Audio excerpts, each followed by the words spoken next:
Good morning, everyone. Welcome to Great Events series from the Serving Africa Mission. I'm Rev Jim Smith, and this is the fourth in our series. They're all available in our YouTube library. We've done Noah and Elijah and Mary Magdalene, and today Apostle Paul's call. And we tried to see not just the stories, but maybe what's the real intention of the story. What is it doing there? What is it asking us to do? And in Mary Magdalene, we realised the intention of the story was to show us our new bodies when we finally are given them after the New Jerusalem. So that was good, wasn't it? And we really enjoyed that. And with Elijah, we learnt about intercession. And so this is Apostle Paul. And it's in Acts chapter 9. Let's just look through it, because the real intent of it is at the end and easily missed because we're so focused on what happened to him. So in Jerusalem, Saul was not only a Jew, but a Pharisaic Jew, very intelligent man, and extremely violent anti-Christian man. And we read this: Saul was breathing out murderous threats against the Lord's disciples. There we are.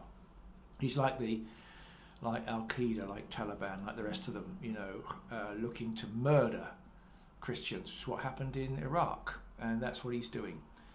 He went to the high priest and asked for letters to go to Damascus because he wanted to do the same there. He was spreading out his terror and his violence.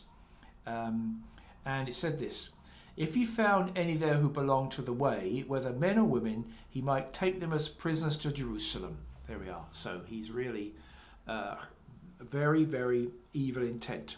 It's what happened in Iraq. The terrorists went house to house. If you were Christians, they beheaded your children and put their heads in baskets and left them in the street. It was clear pogrom. There was no question of discussion or mercy. This was a violent bigot. There's nothing worse than a bigot who has murderous intent. That's about the worst thing there is, because there's virtually no way of stopping them.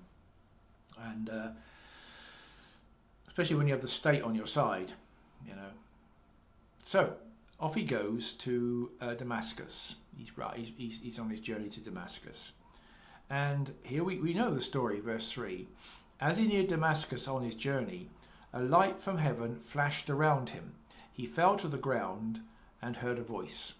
Now, he's not the first to have that experience. He won't be the last of some supernatural activity which catches the eye. I was thinking very much, reading of Bernadette of Lourdes, and I was also reading the children from Fatima, how it was a light that caught their attention first. That's not unusual at all. Moses, of course, it was the light that caught his attention.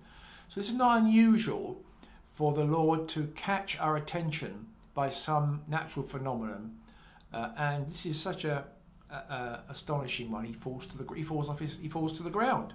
We don't know if he's on a donkey, but he falls to the ground, and then he hears a voice saying this: Saul, Saul, why do you persecute me? Now, we're getting this from him himself. Obviously, he relayed this story many times. The voice, Saul, Saul, why do you persecute me? Who are you, Lord? Saul asked. Well, you can take that a number of ways.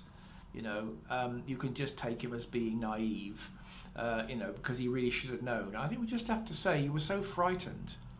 He didn't know what he was saying. How would you feel if a great light appeared in your room and then a voice spoke to you? You've got to put this in context. It's pretty startling, this.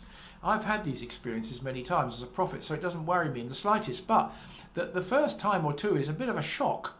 And Moses, we've got to have some sympathy for him. He's attracted by the burning bush, and then a voice speaks from out of the bush. Well, let's be compassionate, So, who are you, Lord? I am Jesus, whom you are persecuting. Wow. That's astonishing, isn't it? This is Jesus whom you're persecuting.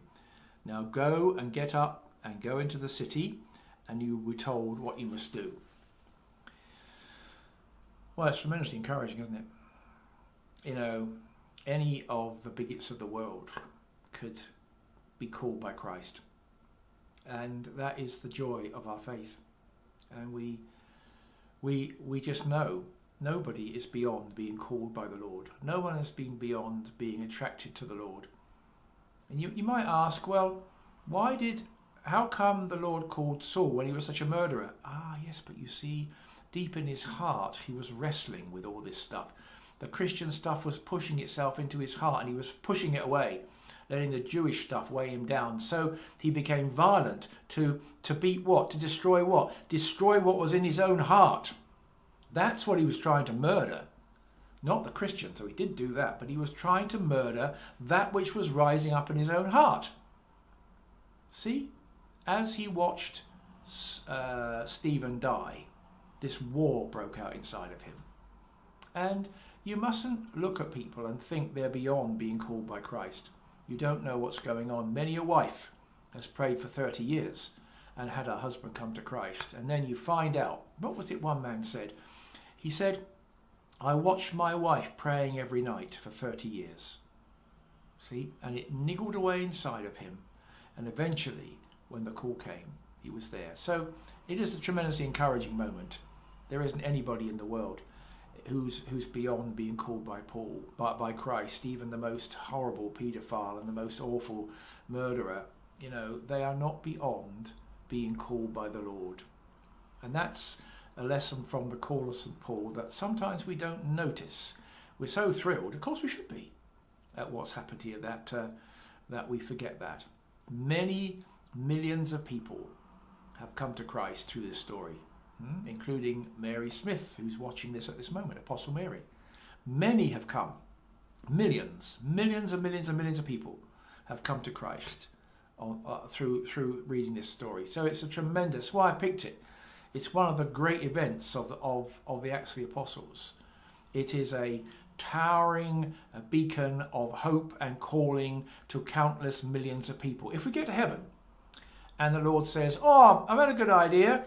Everyone who is who came to Christ because of my servant Paul's conversion, stand up. There'd be a lot of standing up. It's great, isn't it? The Lord says to him, now listen, you go on your journey and you'll be told what to do. See, when I work as an evangelist, that's where I go. I don't produce dozens of books and videos and DVDs and follow-up courses. I don't do that. I just assume that the Lord that calls people will lead them on to what they need. And this is where I base my feeling. You come to Christ, now you go away and the Lord will show you what to do. I'm berated. You should get their name and address, you should give them a book, you should give them a video, you should pick them up for church. Oh, really? Is that what the Lord did? Oh, by the way, George, Saul needs to go to St. Peter's on Sunday, so make sure you pick it. Anybody got the book? Anybody got the latest book here? Anybody got a video? Anybody got a DVD player? Anybody got a live stream address? No. Go on with your journey and you will be told what to do. You see, we are called by grace. We must live by grace. Sometimes we heap onto new Christians great amounts of a burden that they don't need. See, there you go. So, they led him by hand into Damascus. What a put down for the great Pharisaic bigot, the great man from Jerusalem with the letters from the high priest and everything, who'd come in all his pomp to destroy the church, and the Jews couldn't wait for him to come. They were very happy, and the Christians were very frightened, and they looked down off the wall or something, and they see, who's that geezer? Who's that? What's going on down there? Somebody seems to be, I don't know, what is that? That's him. But what's going on? Why isn't he, what a put down. From bigot to blinded, helpless man. Quite a change, isn't it? For 3 days he was blind and did not eat or drink anything. He was doing his thinking. He was doing his thinking, as indeed all those that come to Christ must. And then we see Ananias. But we haven't got to the core yet, by the way. That's a great story, and I love it. And I've preached it a million times, and you probably have heard it a million times. and many people give it as a testimony how they came to Christ, but that's not the key today. There's a greater event to come. That's a great event, but there's a greater one to come. So now comes Ananias. Ananias is a prophet, and the Lord says to him, Ananias, and he says, yes, Lord. So you see, unlike Paul, Ananias didn't fall on the floor when God spoke to him. He just said, oh, is this something you need, you know? Yes, I want you to go somewhere. Go to the house of Judas on Straight Street and ask for a man from Tarsus called Saul. He's praying there.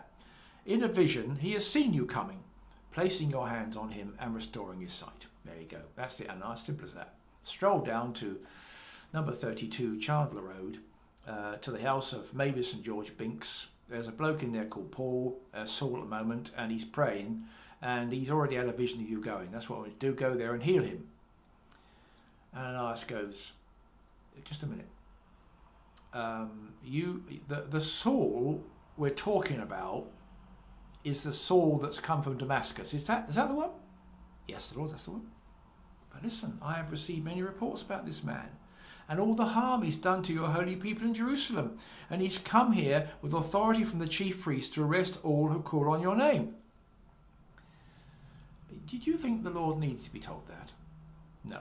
Anyway, but the Lord said to Ananias, go, exclamation mark. You know, I don't need telling what's going on. I know what's going on. I've told you what to do. Now get off your backside and get it done. Fair enough. That's what Moses got, wasn't it? In his 5th account. Get out of here. Get down there and set my people free. No mucking about. And sometimes people muck about too much. Go, exclamation mark. Ananias quickly reached for his coat. Don't like the Lord in that sort of mood. This man is my chosen instrument to proclaim my name to the Gentiles and their kings and to the people of Israel. Now, Ananias must have been absolutely stunned. The Gentiles are scum, you know, scum of the earth. No peoples, all pagans, all going to hell when they die. No, he's going to do what? He's going to speak to the Gentiles and to kings. Must have been a shock to him. It really was a shocking call. And go and tell them, and I will show him. Now this is the bite. Okay, this is what I think is the big moment.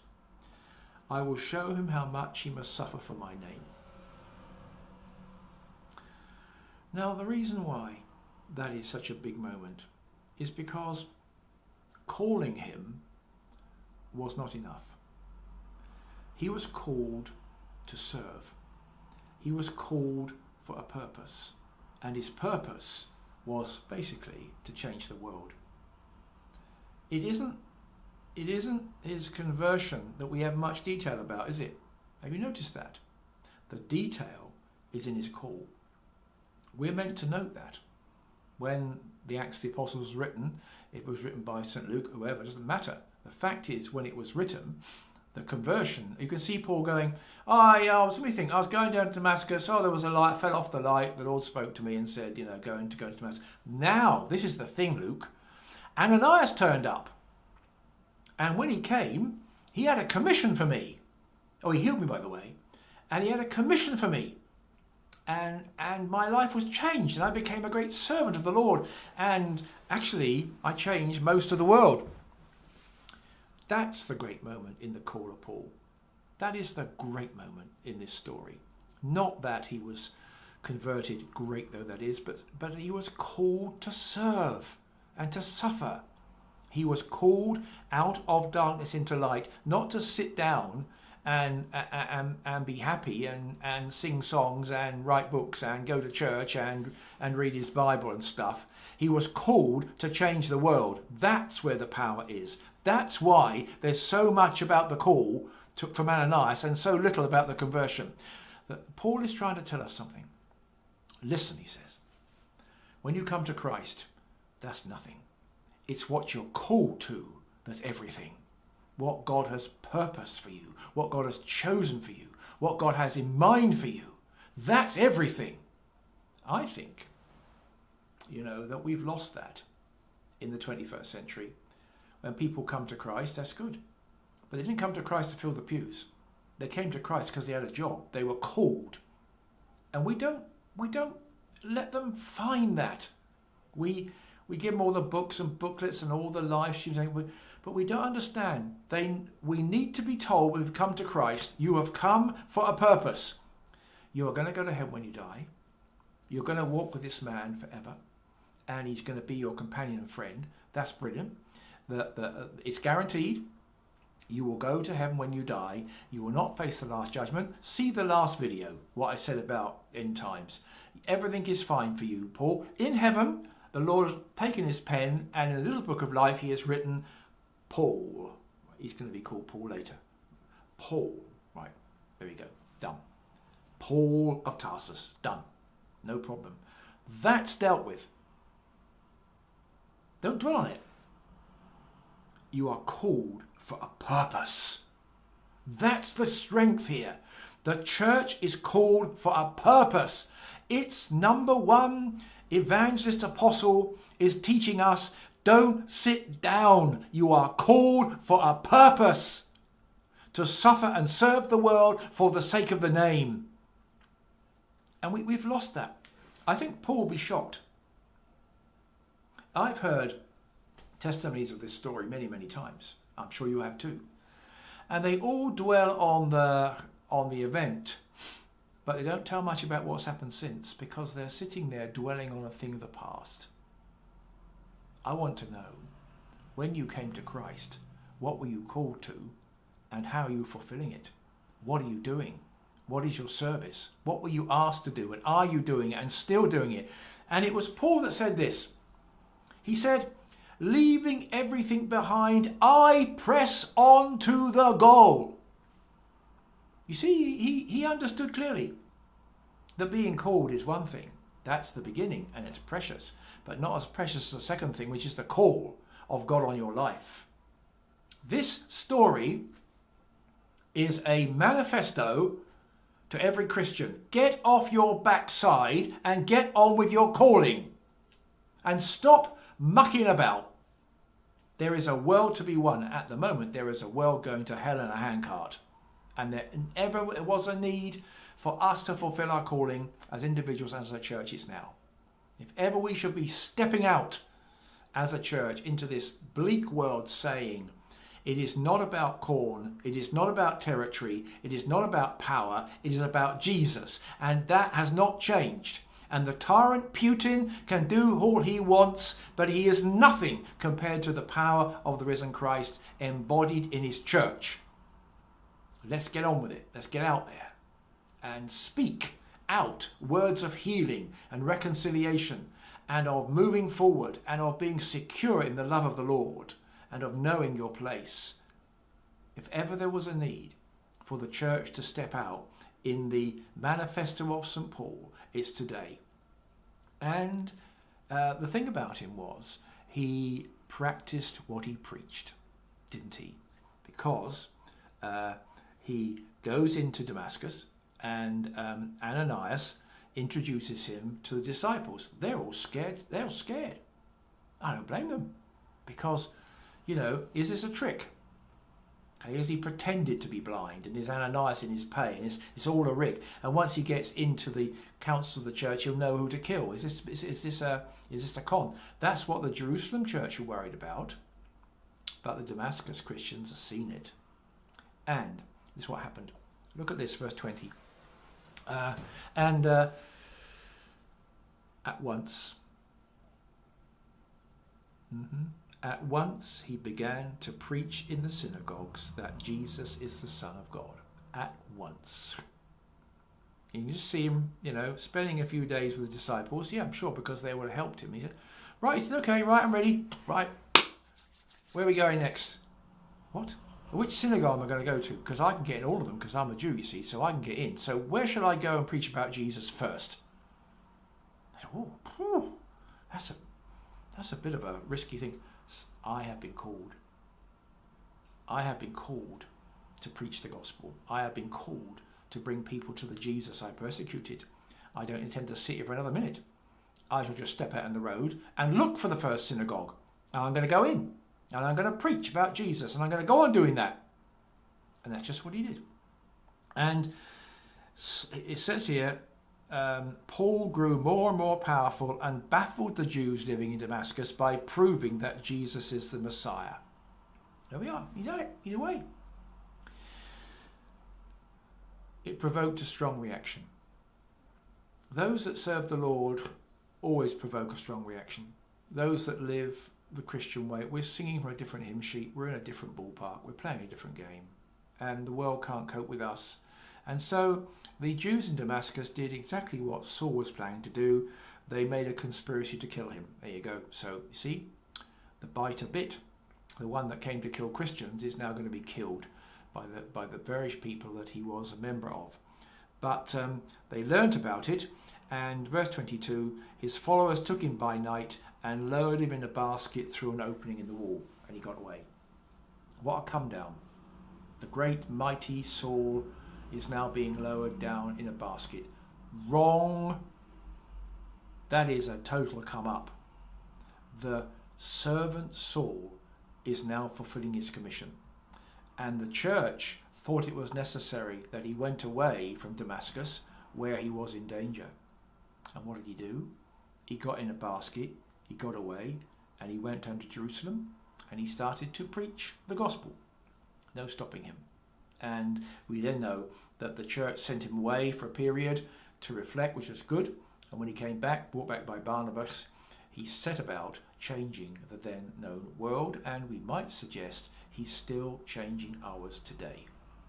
All because the light fell from heaven? No. He recognized the Lord? No. He was healed by Ananias? No. All because he recognized that he was God's chosen instrument to proclaim God's name to the Gentiles and their kings and to the people of Israel. And he got on with it. That is the great moment in this story. Great, isn't it? And all we have to do is very simple. Do the same. Well, thank you for watching. I hope you find that encouraging. It'd be good, I think, if you can, any of you, to watch all 4 vids in a row at a half an hour each or a bit less, because you'll see emerging, these great moments of faith which have sustained the church for thousands of years and are still doing it. And as we study these people and grow into them, so we grow stronger. And you may say to me, where are the women? Well, they may come next week. I mean, there are as many powerful women as there are men. I just pick. I pick what I think is right for our teaching at this time. And everything I've said is for all of us. So, there we are. Hope you appreciated that and hope you enjoyed it. If you're watching live, next up tonight, this is 2000 SBST. We're going to look behind the crucifixion in our Growing On series. Thank you for watching, and this will be up on YouTube as soon as we can get it there. And now we return to our quiet adoration of the cross. Thank you.